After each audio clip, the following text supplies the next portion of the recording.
been run by Luath Press, Scotland's ReferendumFest.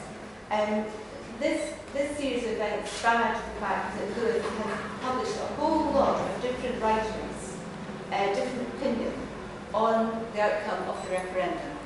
And we've had some very, very lively debates, and I'm hoping we're going to have one here. I meant to say things about the ballot box, but I think that you've all been given a ballot paper, is that correct? And then what's it we should do? I don't know. It's just a brief survey, it's a bit of fun. We'll pop up our findings at the end of the week out of the whole audience, and there's a wee ballot box at the back of the room, so you just pop it in on your way out. And we have got some pens if you need any. Yeah. So there's some sort of balloting going on here and all the rest of it. But the thing that I really want to say is this. I know there's been some really horrible things that happened in the sort of underbelly of the referendum campaign, and we don't really need to think about ways where people have been really nasty and suppressing free speech effectively. But the thing that I've really enjoyed has been the way that people have spoken out and spoken out sincerely and really articulated all sorts of visions for Scotland's future, whether it's an independent Scotland or Scotland going onward under some under union. The thing that I think is a very interesting point about this particular group is not that these are opinions from women who are saying no to Scottish independence, but I think the real thing is that these are all women who in different spheres of life have made a huge contribution. In fact, many of them have made a lifelong commitment to improving society in our country. And when I say our country, you can take that as Scotland, because it certainly has been. You can take that as United Kingdom as well, because, for example, Maria has been involved as a Westminster MP for many years until she retired, and all the time, I should say that the other two people we have here, we have Maria Fyfe, we have Dyer, and you're chair of the Glasgow Women's Forum, is that right? Chair of Glasgow Women's Forum. Glasgow Labour, and McFadden, and you were also in the Labour movement and leader, still exactly, and leader of Glasgow City Council.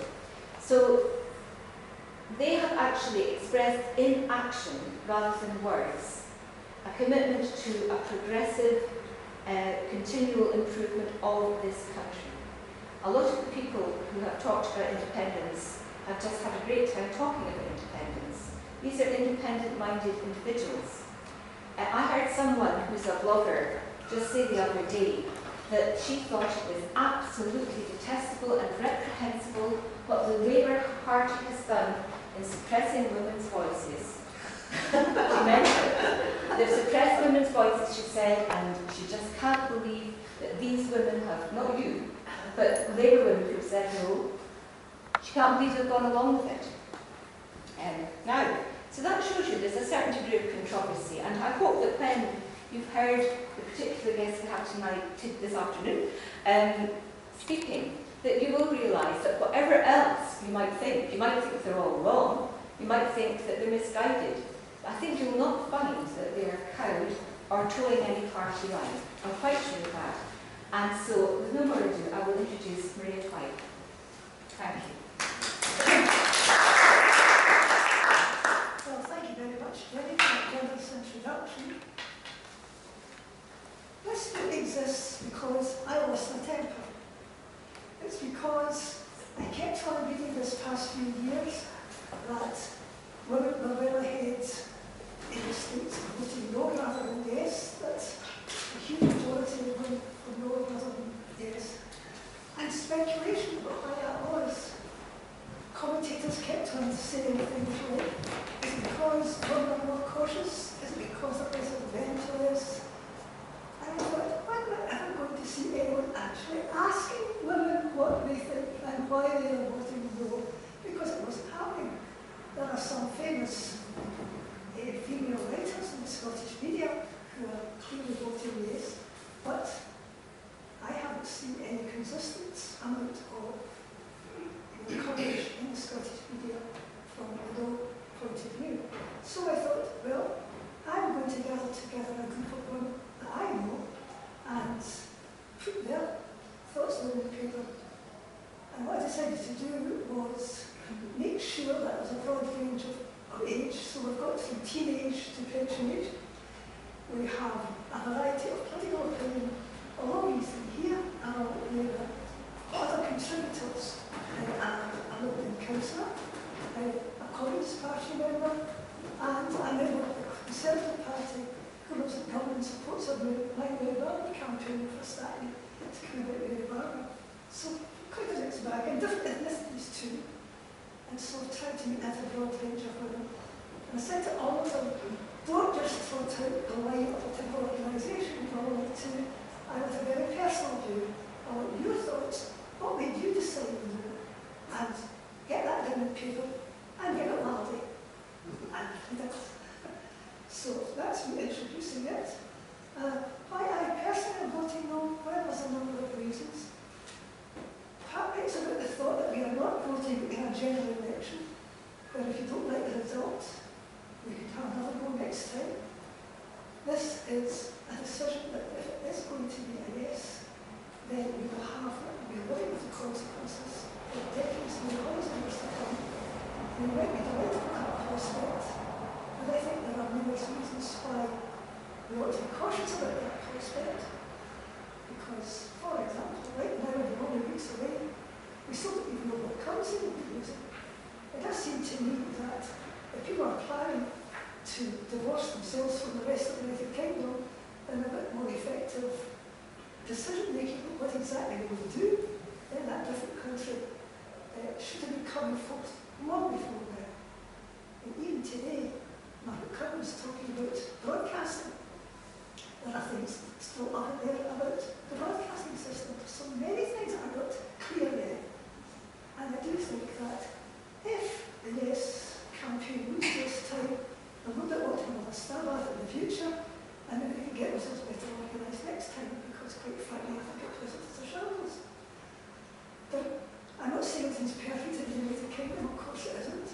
I spent my life opposing Tory governments, but we can do things amongst ourselves. To me it seems that we can solve our problems together throughout the United Kingdom, and have been doing so for many years. We created the NHS together, we created the welfare state together, we fought fascism together.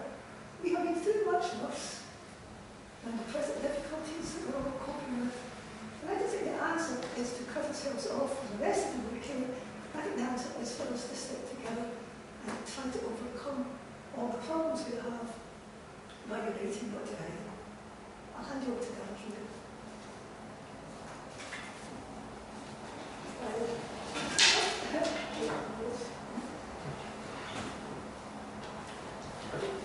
Are you actually using the mic? It's actually...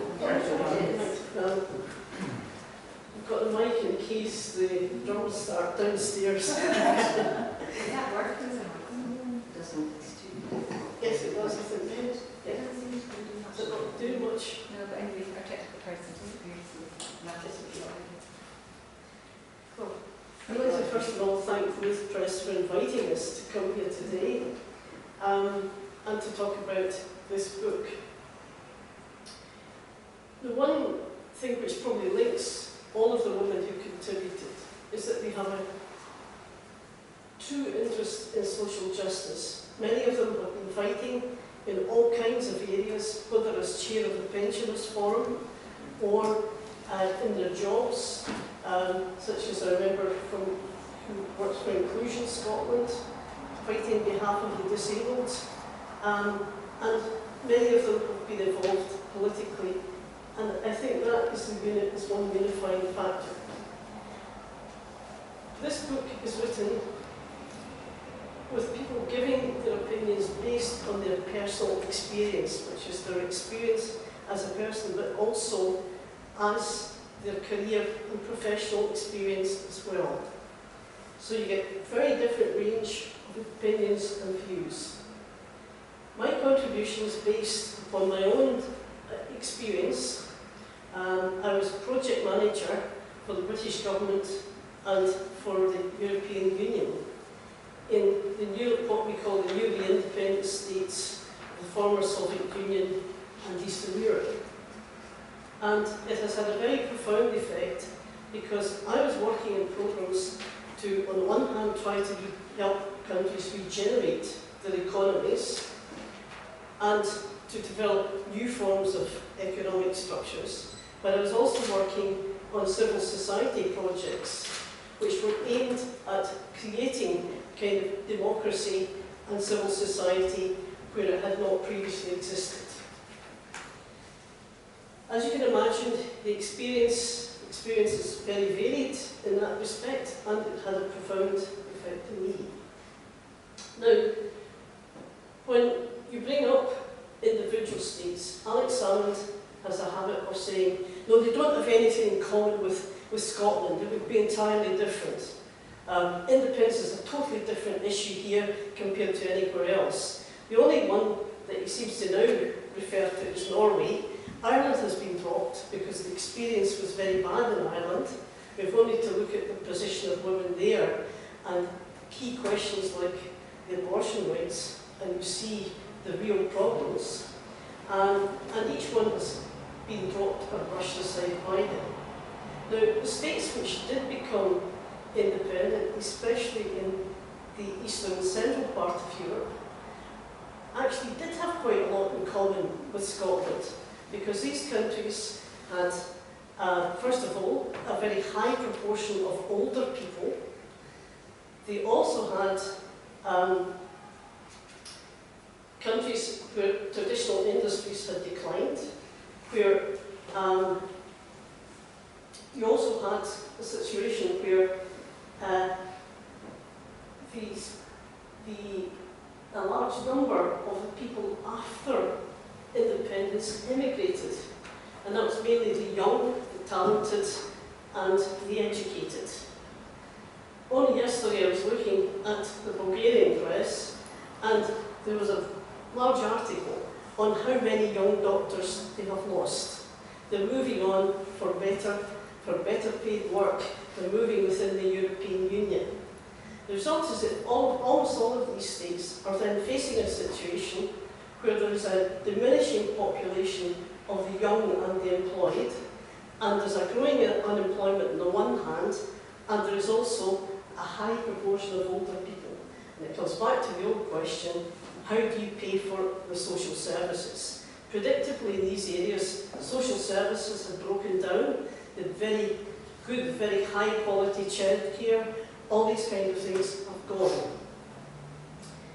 And therefore, the position of women particularly became a really key problem.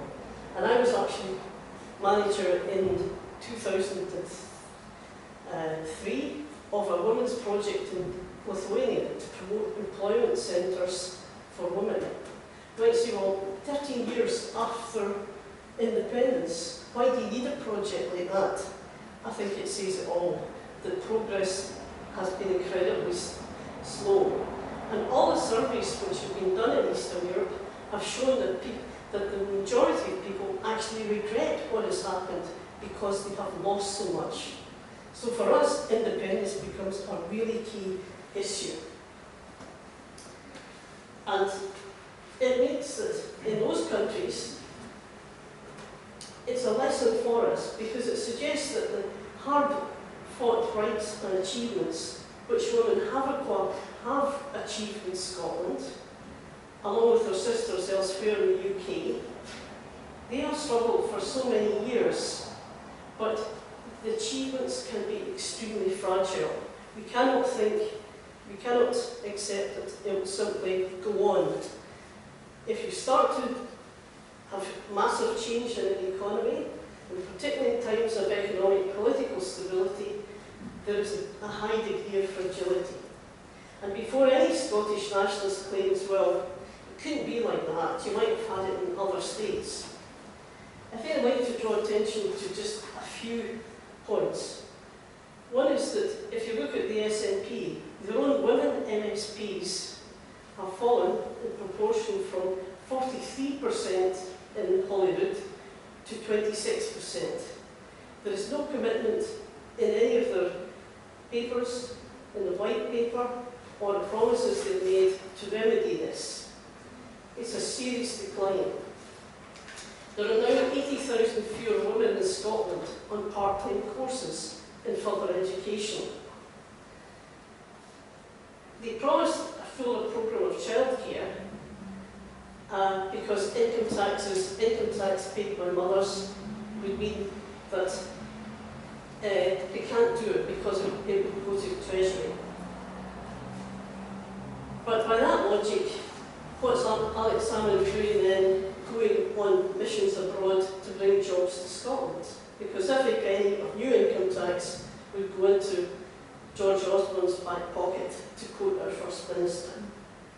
I think the biggest threat to women in particular, the biggest threat might be is a toxic mix after independence of right-wing economics, clearly hidden behind social democratic matter, and nationalism, which embodies a populism with a lack of real political values.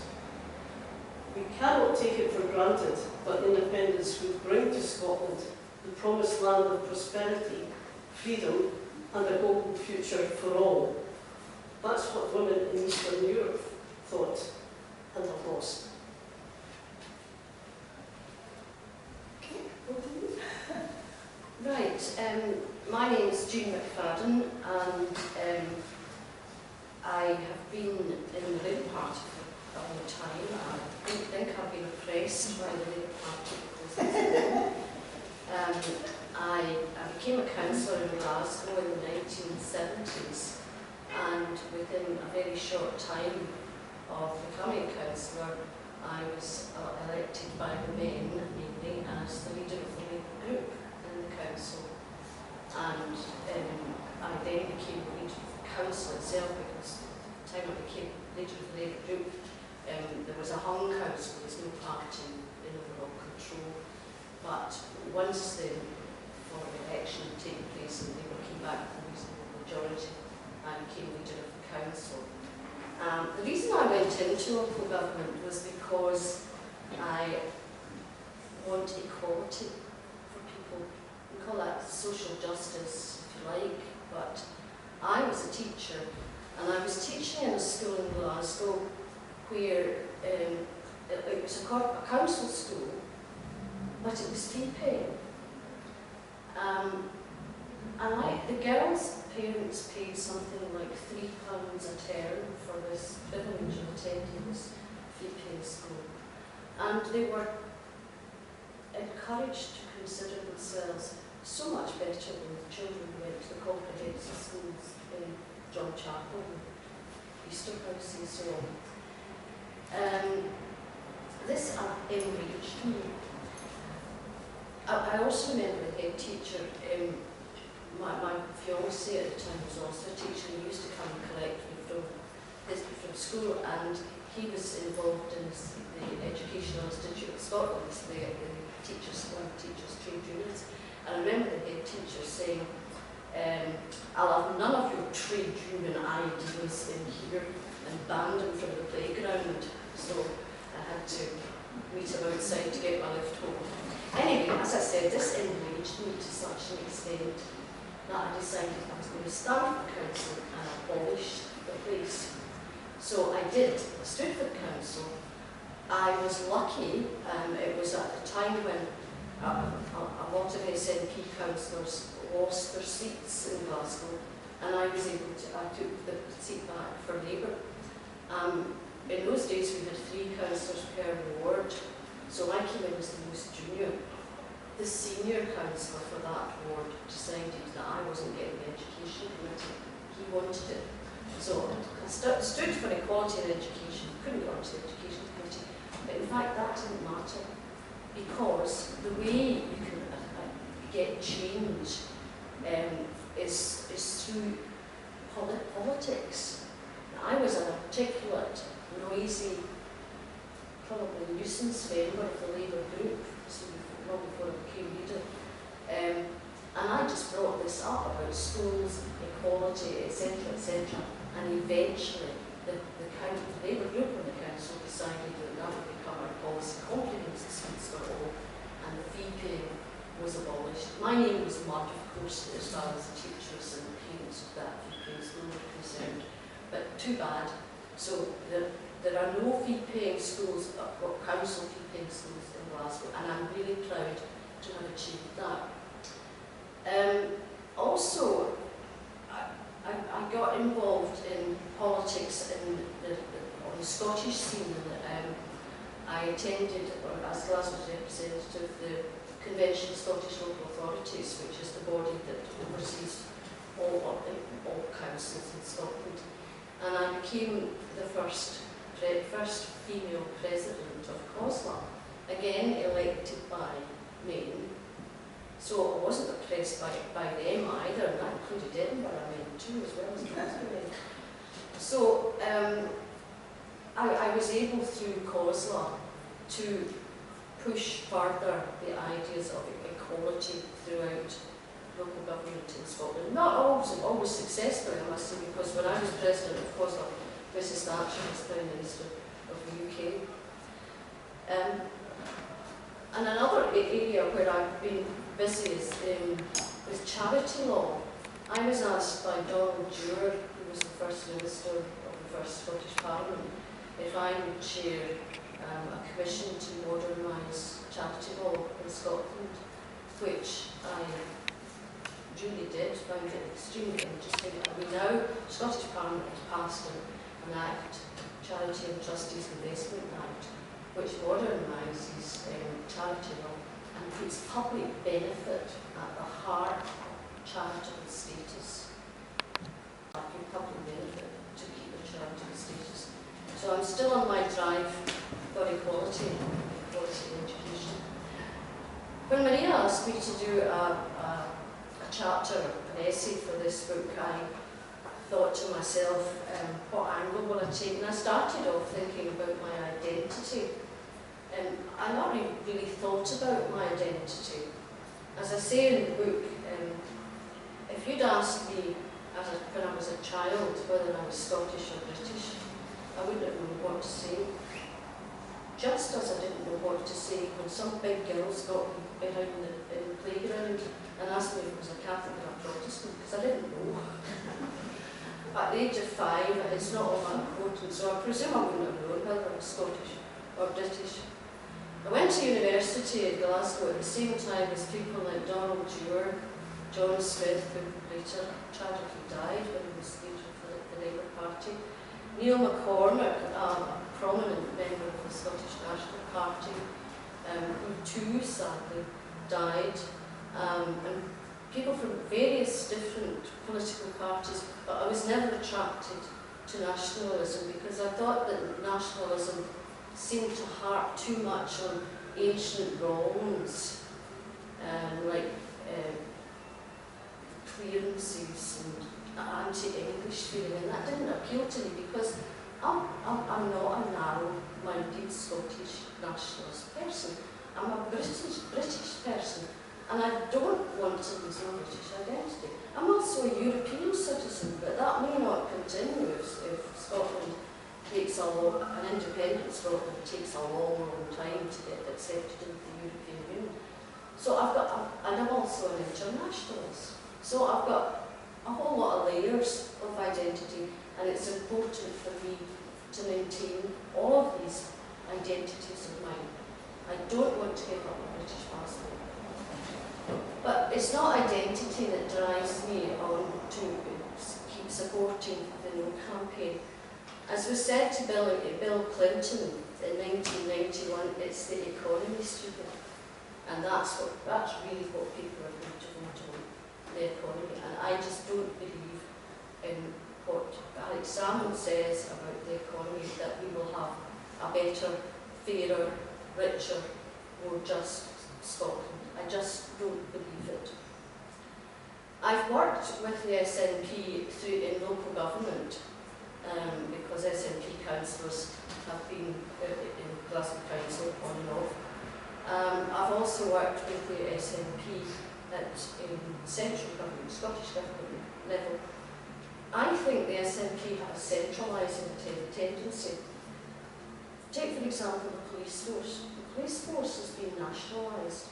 Now, I think that's a dangerous thing to do in a democracy. Police should there should not be a minister, one minister, responsible for the police. Before the police state service was nationalised, there were 8 police forces in Scotland. Maybe that was too many, but there were 8. There were 8 chief constables. There were 8 police authorities consisting of elected councillors.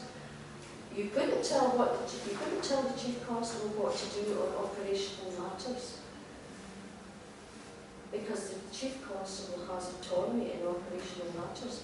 But when you have a national police force, one minister, and a fairly toothless Scottish police authority consisting of people from all over the country, there is not the same accountability. And you've probably seen as much as I have in the newspapers recently about the use of armed police on our streets becoming commonplace. The SNP have also nationalised the council tax. Now, the council tax is very important for us in local government. It's one of the issues which makes local government as opposed to administration. One thing is we're elected, and the second thing is we've got tax-raising powers.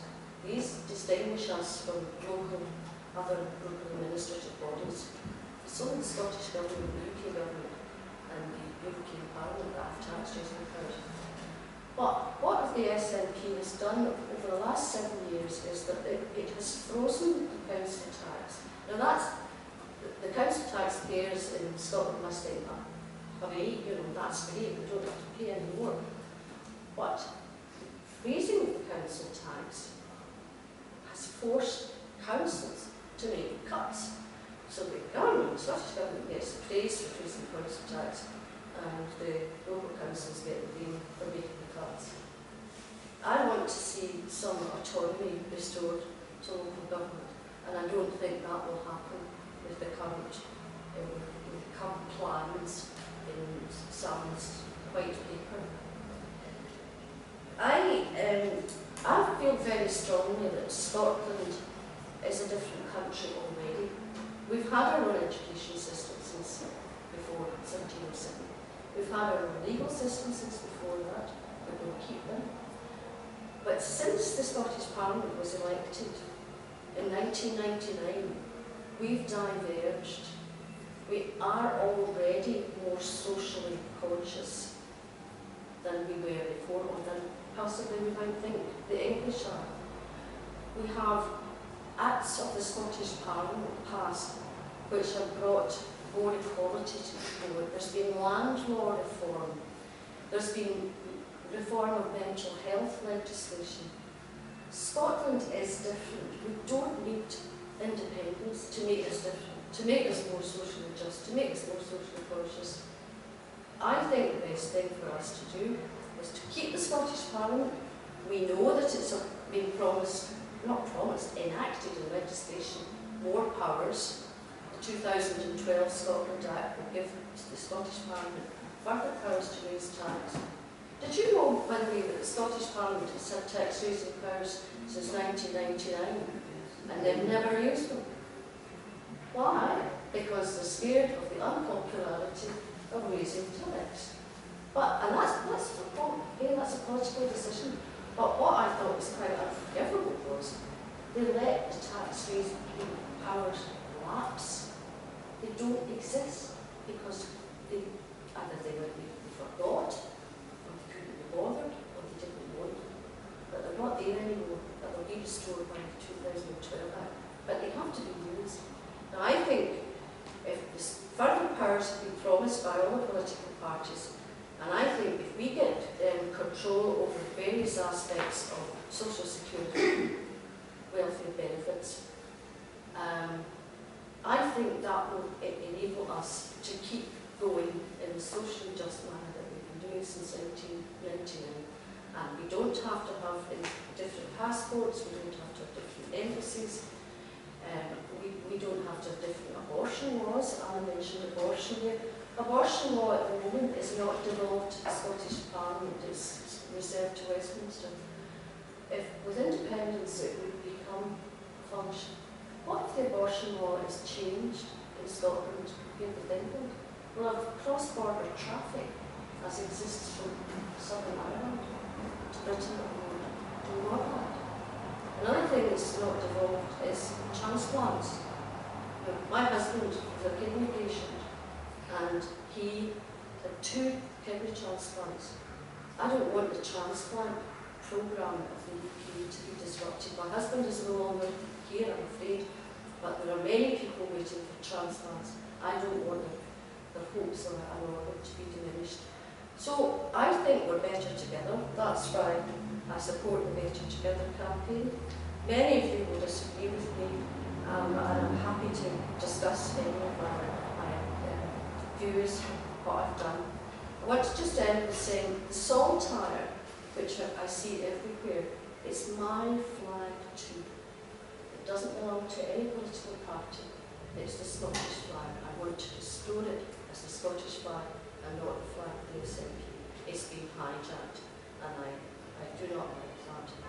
But, however, I will leave it at that. There's more I could say about my experiences with SNP councillors in Glasgow, but it would be defamatory, so I'll leave it at that. Thank you. Well, thanks very much for that introduction. I don't know what you would like to do next. Would you like to perhaps do some short readings either from your own pieces or from other contributors?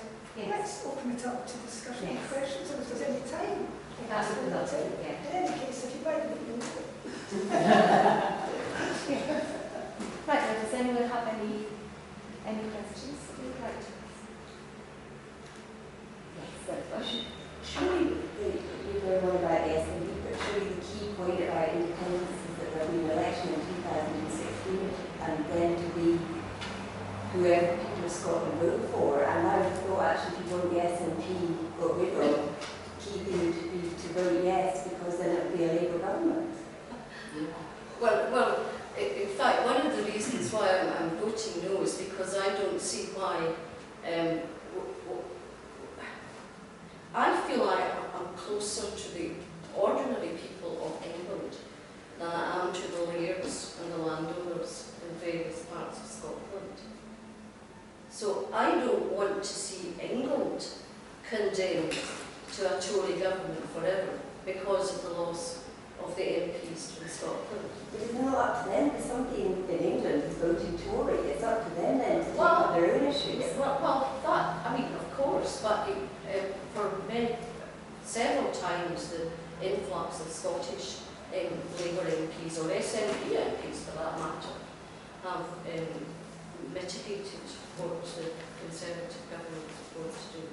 I take your point that the SNP won't go on forever, and I actually saw in a headline today that Alex Salmon would resign before the vote, before the referendum, if he thought that would secure a yes vote.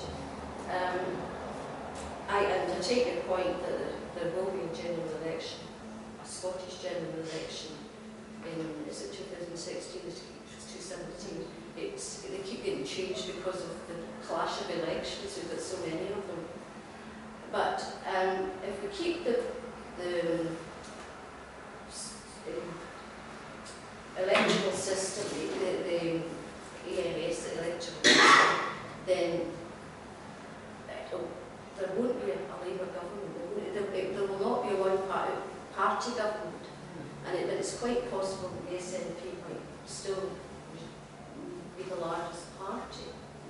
Vote views necessarily exist. could I answer that? You mean the SNP would exist? Reason to. True. True. See, can I answer to the point you raised about maybe a fresh start? Anyone could get elected depending on people's support, but the whole history of nationalist breakaways from larger countries tends to show almost entirely, in all cases, that the party which was the biggest party for breakaway is it went against the rope for very many years to come. Look what happened in Ireland. And many people were promised all sorts of other things as a result. And then they broke away from England. But I would say things have not hugely improved for the Irish families there. I would disagree with that. I think there's such a big grassroots you know, demonstration in this country that I don't think Scotland's ever going to be the same again. And there is a major grassroots element of women. The women are involved in Scotland so much that they will not tolerate, you know, they will make sure that if the SNP are not doing well, I think they will do something about it, you know. And, you know, you guys have got so much history with the Westminster crowd down there, whether it be Labour or Conservative. They have just treated us like the poor cousin up here.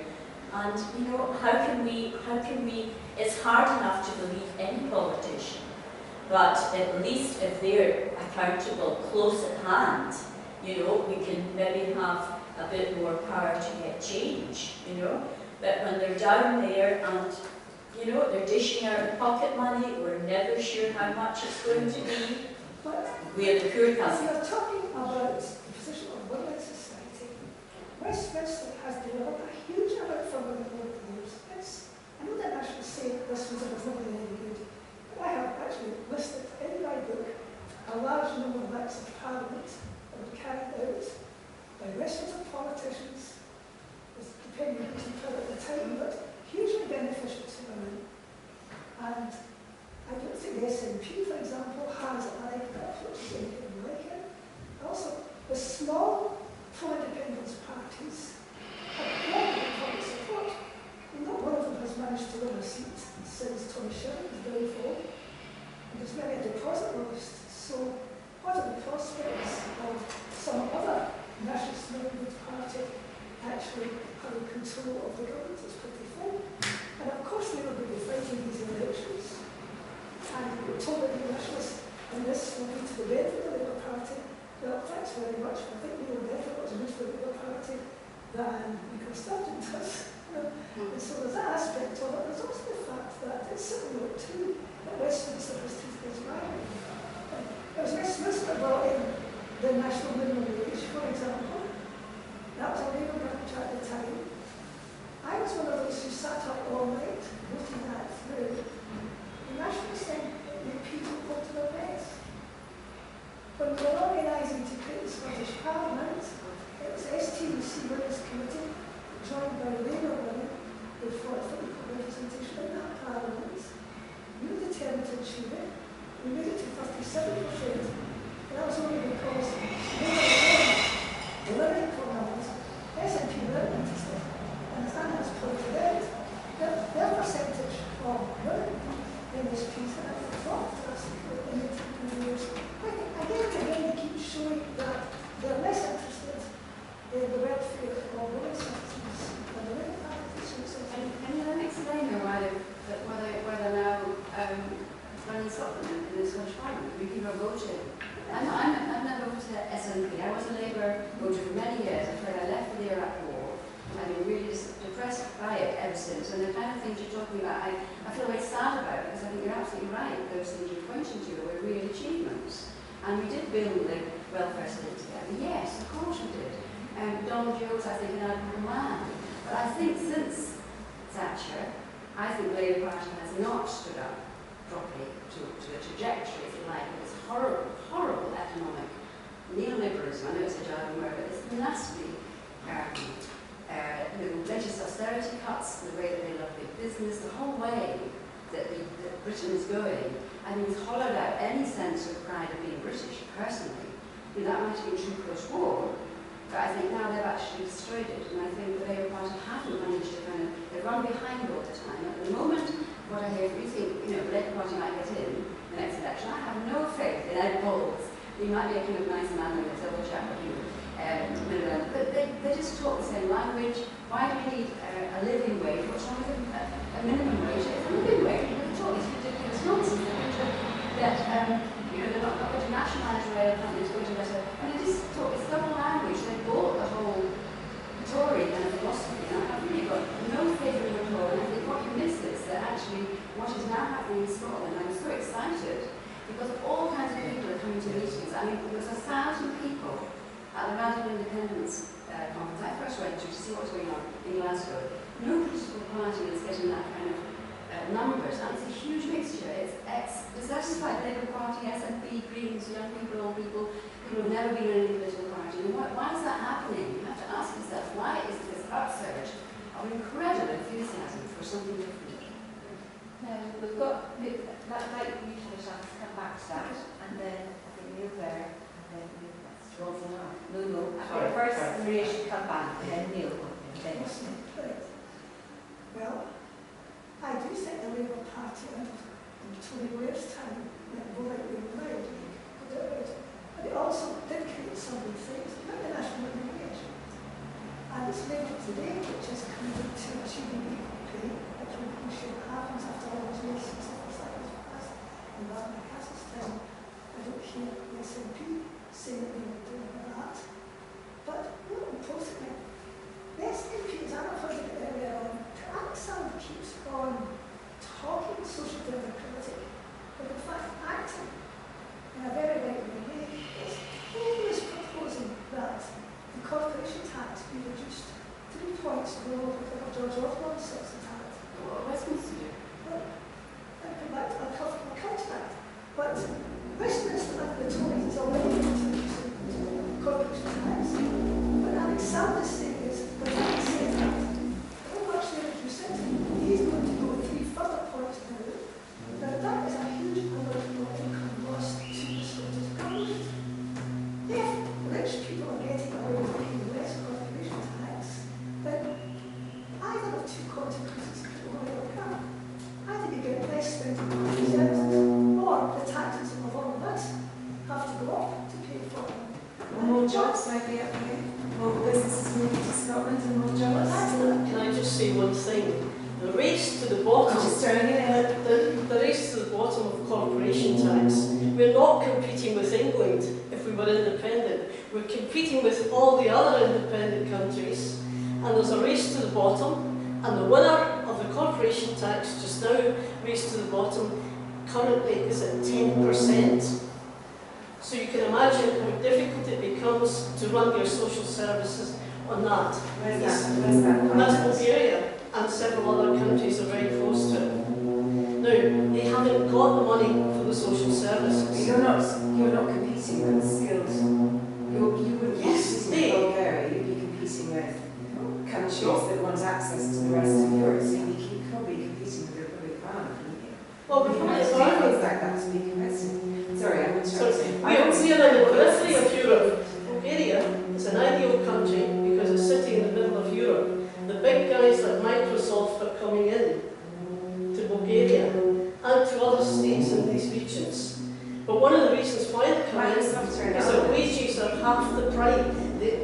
The population are very highly educated because of the past, and the wages are half our wages.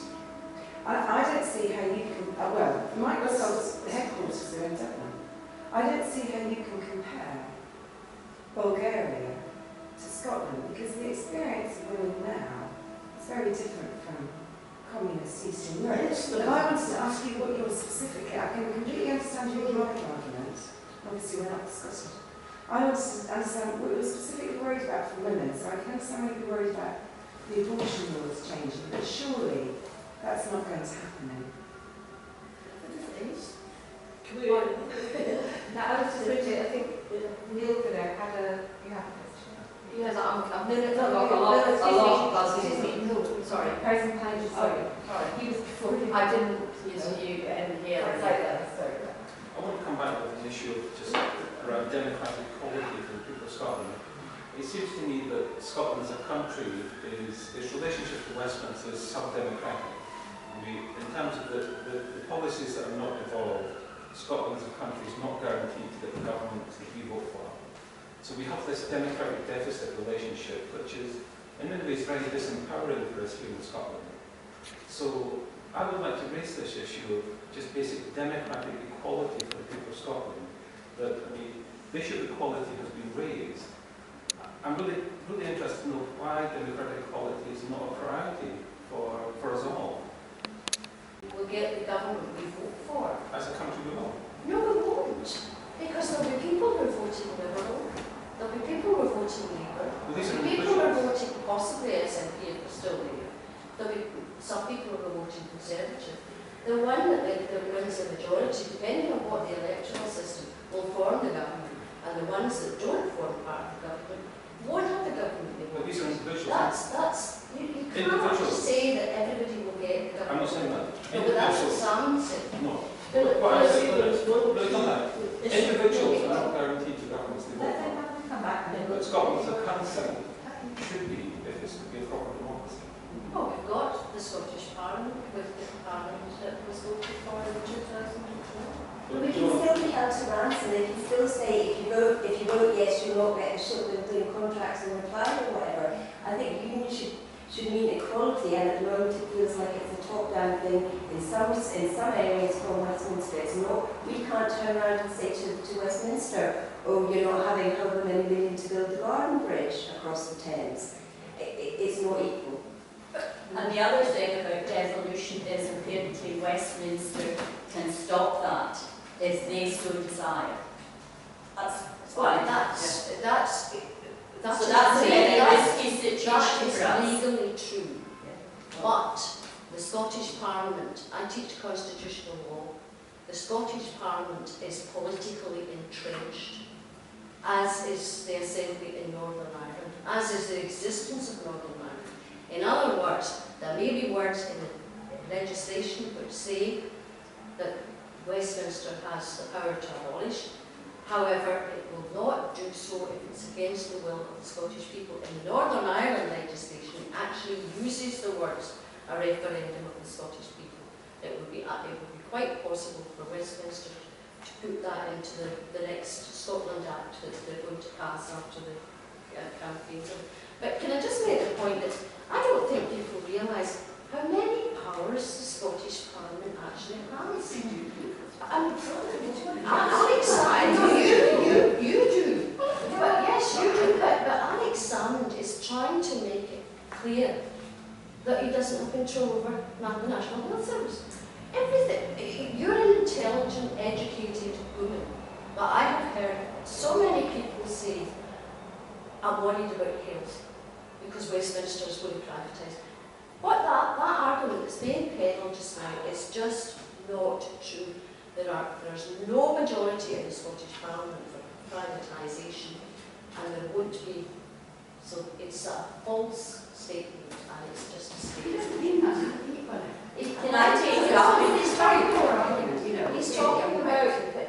Hold on, Right, now, I actually have a feeling that you were next, because did you finish your point? The point I'd like to want to try and express specifically to women, I feel that the whole project of the suffragettes is an unfinished project. I mean, this equality, voting rights equality, men and women, it needs a full democracy in which it needs to be embedded for that to fully work. Until we have a full democracy in Scotland, I feel that is an incomplete project. But what's happened in Scotland? What's happened in the United Kingdom? We've been making progress this past 100 years. Well, I'm talking about Scotland, it's a country. But the only events, I'm afraid, I'd like to do better things for the whole United Kingdom, not just Scotland. Well, Yeah, but the United Kingdom is not working as it is. I'm sorry, it's been doing It's lots of things. broken. How can we have food banks in today's society? How can you because of Fred that? Goodwin, Because of what? Fred Goodwin and others like him. What is wrong? It was Oh, the is banks, Of course it was the which banks. have When do I caused get it. there? My minister will rampant. Why they get penalised? Exactly. It's more likely, I think they can't have 63 million people living here. I've just, there's so many things buzzing around in my head, but the thing that really depresses me is we're locked into this SNP Labour argument. I think what we don't have, we also got very negative reason. I mean, I'm actually really surprised to hear that my rights as a woman are going to be threatened by if we vote yes. I've not come across that before, and it never entered my head, quite frankly, because I don't think it would happen. And certainly abortion law reform, that's not going to happen. But I'm very, what I think you have to realise is it's gone way beyond that. People who, like me, who've never voted SNP and have never in my wildest dreams wanted to vote SNP, I'm not a nationalist. The nationalism that frightens me is the blooming Union Jack at the moment.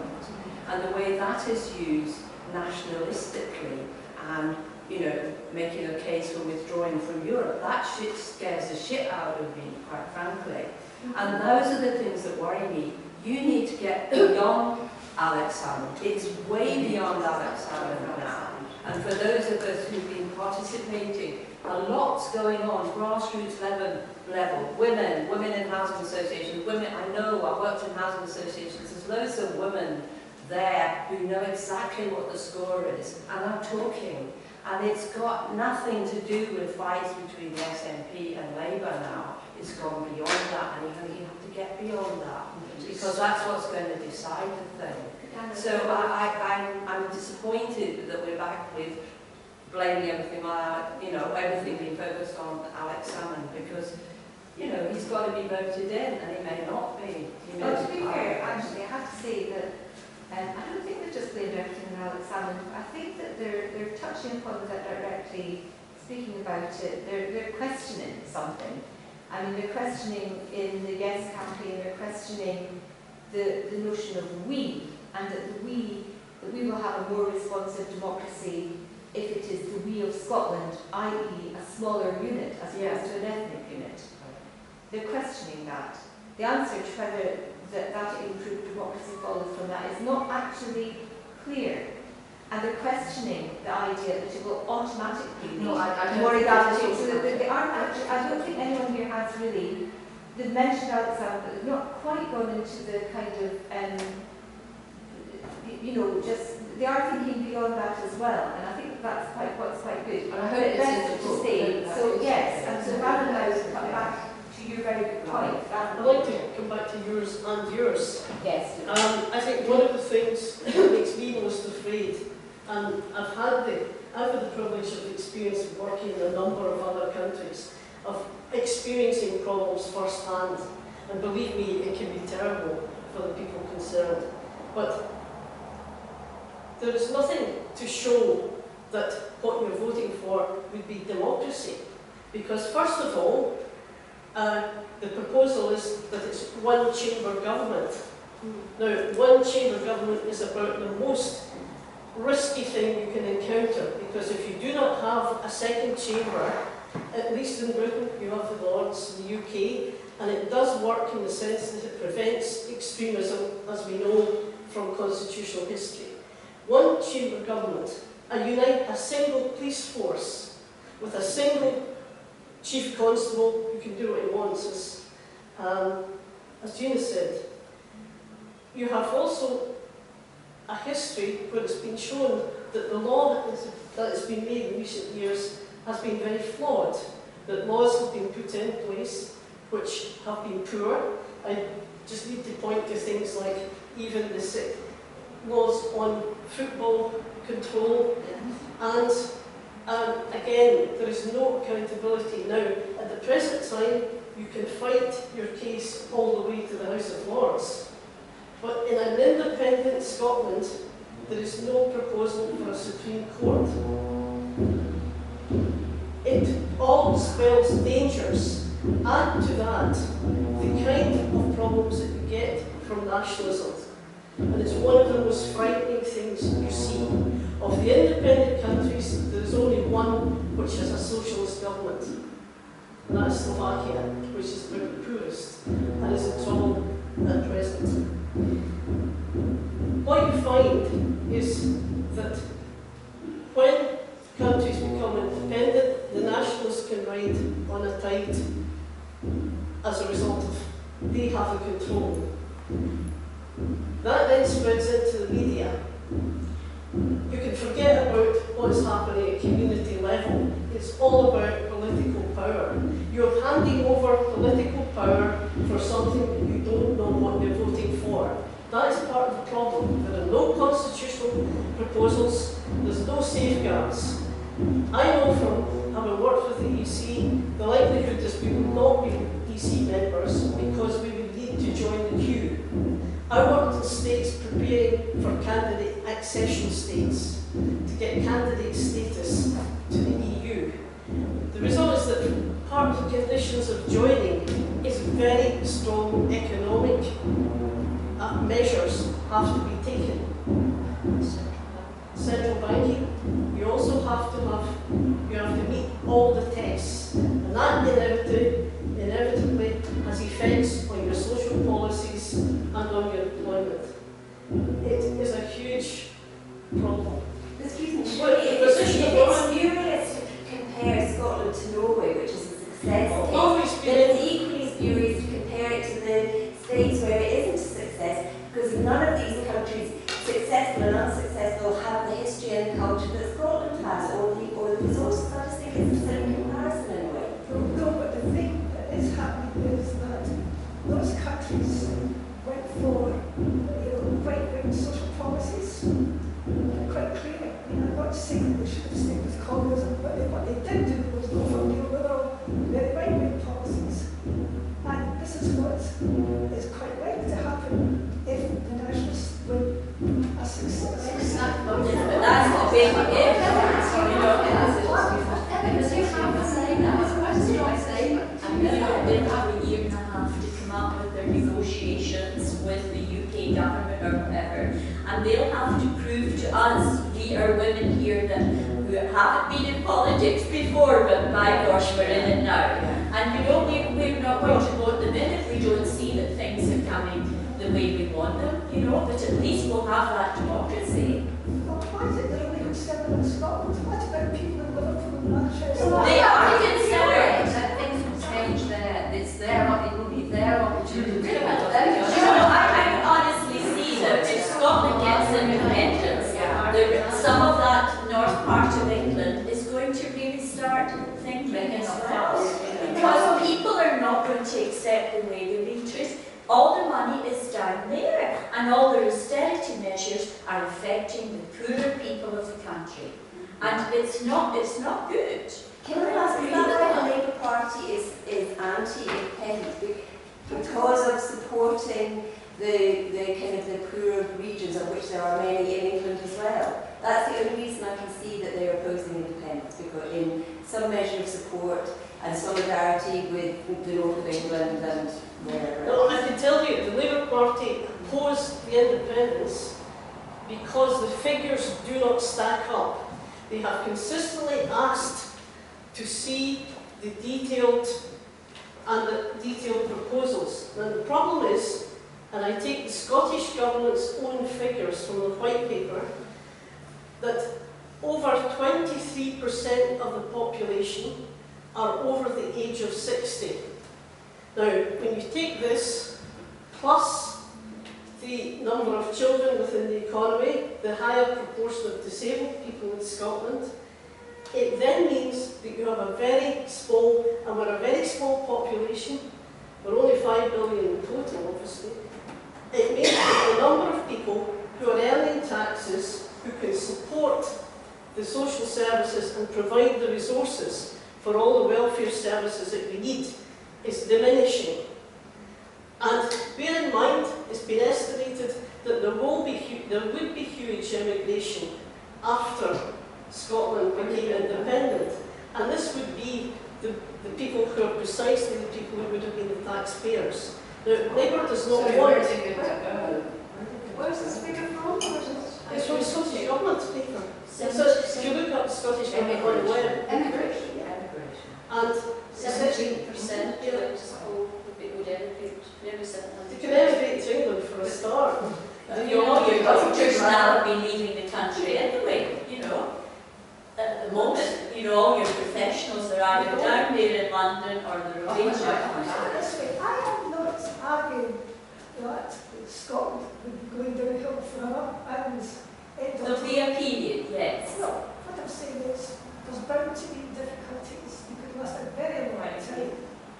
But I think there's no need to get ourselves into those difficulties because we can sort them when we're in the We are in a whole lot of difficulties at the moment with Brexit. As I said earlier on, we have been through much worse than this. Yes, we're having a bad time coming out of the recession with people. But it's not just the recession, it's the Macron report a way back about our resources out there in our waters that was hidden by Labour and Conservative governments, and it was only the freedom of information that made that report available telling us that we had a massive oil revenue and we would be a very wealthy country. Now, they knew the nationalists were having a wee bit of a ripple at that time, and nobody got to know about it until freedom of... That's one thing. There's the whole thing of Trident being in our doorstep. Would you like Trident in your... 2 points. I've never got to the Freedom of Information Act. But Tony Blair regrets it, he said so. It's still there. Other points of the same way, right? What did you say? I was So it's suppression of the results. Oh yes, oil. It's certainly the case that Margaret Thatcher used oil revenues to reduce British industry and create, Unemployment in Glasgow. all over the UK. Inequality. All over the UK, but the thing is, we need to think about the future. And oil is a resource which will not be there forever. There are various estimates of how much the oil is going to be worth this year, next year, 10 years' time. And I don't necessarily trust any of them because what do I know about the oil economics? But everybody agrees that oil is a diminishing resource. So, because an awful lot of the talk of Scotland being even more prosperous than the average now relates to oil and keeps on getting topped up. But that's not really the debate, Manny. The debate is the UK government, the underhand way they handle that. That's what we're talking about. You know, that's the way they treat Scotland. I don't think Alex Savage is underhand with the Scottish people. Like the lies he has told are unbelievable. Do you want to keep trying? No. This is the best chance to get rid of it. Well, I'll put it this way. If the Scottish government gets rid of trans, it'll only go somewhere down south. It won't, because it can't find anywhere. No, I'm absolutely certain. I've read the people on the MOD is certainly want to find an alternative place to keep it. And then all you have done is shift it a few hundred miles south. You're not one bit safer. And others are one less nuclear missile in the world. But the Labour Party is committed to working internationally and on a multilateral basis with reducing nuclear weapons. And I'm sorry, but that policy has been much tightened up just in the past few weeks. It'll become publicly available. Well, the thing is, if you go along the line of the SNP, all they're going to do is shift it elsewhere, and you've done nothing to reduce the nuclear threat in the whole world. All you've done is remove it from Scottish voters. Yeah, well, the thing is, if a terrorist comes and drops a bomb on our nuclear arms there, do you know what will happen? Glasgow, Edinburgh will be wiped out. I mean, it's not even the type of arsenal you use nowadays. But if they drop it on Liverpool, they'll also. It's not as much. That's up to the people there to protest, to make sure it's not there. I just want to just change the direction of this very slightly. What about the ones in the front? Are you living here or are you visiting? We're visiting. What's your take on this? Can I just ask a question? You said the UK isn't working, we've got food banks. What difference, mention yes, is going to make that? Do you suddenly think if Scotland will look after itself, we won't have food banks, so we can part up and carry on with food banks? Or if you could change it, why have you changed it so far? Either being part of the UK or not, it's not going to make any difference if the food banks in England or Scotland or both. Why? Because I think the trajectory of Westminster, the last, well, since Thatcher, actually, it's got worse and worse and worse, is to kind of develop this whole way, the whole way the economy works is to have low wages because it gets more profits for the business, for the corporations. It's been quite deliberate. The average wage hasn't even increased in 30 years. Always think about, getting more money and trickle down. It hasn't increased. And when things go wrong, which is because the banks have so much freedom to do what they wanted to, again, under that regime, if you like, they wanted to kind of let the market free. All these corporations come in. They create a complete mess with the banking crisis. They pay all these bottom wage money and blue suckers for the poor. The people on the lowest. That's the trajectory that Westminster has pursued under Labour. appetite for that. I think genuinely that people here are quite disgusted by that. But you have your own government, so you can check. That's not going to make a difference. The government are actually helping people at the moment not be put out of their houses through bedroom type stuff. I'm putting millions into preventing people being evicted because they're trying to kind of use the resources we have to kind of manage the kind of policies that are coming from Westminster. It's really difficult. And if they raise too top, so they'll be able to do more. Well, maybe, but I think honestly, I just think it's a horrible regime we've got in Westminster at the moment. Talking about democracy, they have this Westminster body scheme, which means that all these big corporations can have face-to-face meetings with ministers. So like, That's been going on for generations. it hasn't. It's new scheme last year was set up by the government to help business get closer to politics. But also, people just think, oh, the haves and have-nots, they get paid a lot of good money. They may not pay as much tax or avoid tax to a degree. But how do you think the NHS gets it? Because these people, huge people, get a huge bonuses and pay huge amounts of tax. How do you think the hotels run, the restaurants run, all the... We just look at it and go, oh my God, it's disgusting, a banker's earned this many millions. But the banker has to spend that money, and he spends it in our countries. But that actually isn't true. It isn't true. I think that this particular thread, because I think we've got to stop at 3 o'clock and we've got 3 or 4 minutes. I just wonder if anyone would like to contribute with you as to what idea and everything for women, since for women in Scotland, I think independent Scotland because I see my children, my daughters, the way that's being created is really bad for any family life and support. You know, people have to work so hard, you have to have 2 wage earners to kind of pay mortgages and so on because of this low wage economy that's being developed. I think the provision for childcare and for care is just destroying all our kind of common need.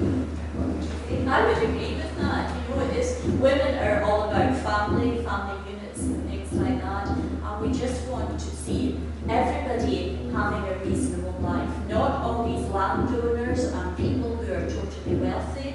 We need to have a better, a fairer democracy. Okay, and what would you have as a big thing for women that would improve life? I have to say I didn't come specifically because it was women. I thought it was. You don't understand that. I thought it was a two-sided debate. I have to say I thought actually you would be on the yes side, so obviously I haven't. And I agree with what everybody else has said, but I have to say it's not just for women. I want it for everybody. I want it. I have a son and a daughter, both in their late teens. I want a better Scotland for both of them, and I want it, for the men as well as the women. It's not, by sex. Good. Right. And has anyone else got anything? Or I think to get away from this fear thing, because we've been fed all this, if we go independent, everything's going to fall apart. I think we need a vision. We need a vision now from the no side as to a better Scotland, because we all, that's what we share. Is a vision is my vision is more equality. It's actually better economically because if you give poor people money, they'll spend it. If you give it to the richer people, they'll probably invest it, and the investment's probably abroad. So it makes good economic sense even to have more equality and equality for everybody, not just women. Sweet Leslie Wilkes Blossom. That's Well, can I? Yes. I was from Southern Ireland, it might not sound like it. And I know that Ireland's gone to hell with a haircut recently, for whatever reasons. However, what we've always done there is try to educate women, try and find some angles like science and engineering that's encouraged a skilled workforce that's got great corporations coming to Ireland as a great destination, which you'd have here as well, hopefully with airports and things. So maybe my vision might be to try and get really well-educated, skilled women that can have great jobs. So that and then you get businesses coming here, so instead of worrying about how to support poor people, and will always support people wherever we are, but you're trying to then compete equally on a European stage, so that you can keep the skilled people here. And they don't feel they have to go to London, which is what happens to me, to earn a living, which still happens, right? And there is this theory about, and you'll know the common wheel. Yeah, and their theory is the more people work, if we get all that unemployment changed and get people working, the income tax goes into the pot, and that is a way to make the pot bigger. And I think that to round up, I think that our writers ought to get a chance to say something. That's one sentence, it's time is running out. Well, it's not completely run out. We must hear the positive view of staying in the union. Yeah, Yeah, positive yes. view. No, I think the positive view, however you like to put it, is what I like to hear. Just, I mean, you have already, and so to round up with that, is it?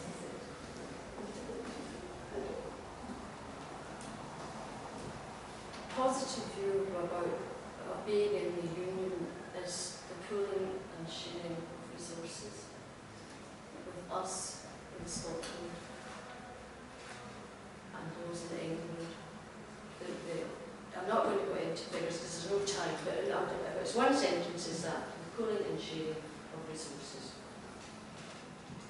I think Jean's right, and the positive part is that with a bigger population, we have enough people to pay taxes and to actually ensure that you will have some structure, that you can have structures of social services. But that then means it's all of us are then the people who have the power to vote in a government to get rid of the Tories and to vote in a government in the UK which will use the vast resources of the UK. And the Labour Party have given, it is now part of policy that they will control the banking more, they are attacking the bonuses, they're talking of higher taxation, which will release enormous resources. We also have to fight to stay part of the EU, because that's what guarantees the rights of women, the rights of employment. That's another level which protects us. It's all too easy for women to become less visible in periods of change and disappear from public life. As Anne has pointed out, the Labour Party has undertaken it to own tax more money from the bankers, and that money will be used to create job opportunities and training for young people to get into apprenticeships, precisely aimed at that. I am a critic no voter because I think that it is socialists in any part of the world who have created social change for the better. It was, an awful lot of reforms in this country have been created through Labour governments, and socialists of other ranks too have been involved in that. The nationalist movement has stood back from these things. I don't remember the nationalists taking part in, for example, votes for women, but and they have often stood away from these things. It just boils down to this for me. I'm concerned with the future of Scotland. I share the ambition we're talking about the way in which we can make things better. But for me, it doesn't stop at Scotland. I want it for the whole of the United Kingdom. It's as simple as that. And but I think of the time when I was involved in the embryology bill way back some years ago, there were clan chiefs attempting to persuade us in the committee that children who were born as a result of artificial insemination by donors should not inherit the clan title in place of the House of Lords. And I said, am I supposed to regard them as film progressives? I don't think so. I just want to thank everyone. I think it's been a really interesting discussion. Thank you very much. We've got this book and other books that are part of this debate for sale now, hold at the table. And so I'd like you all to sort of take that.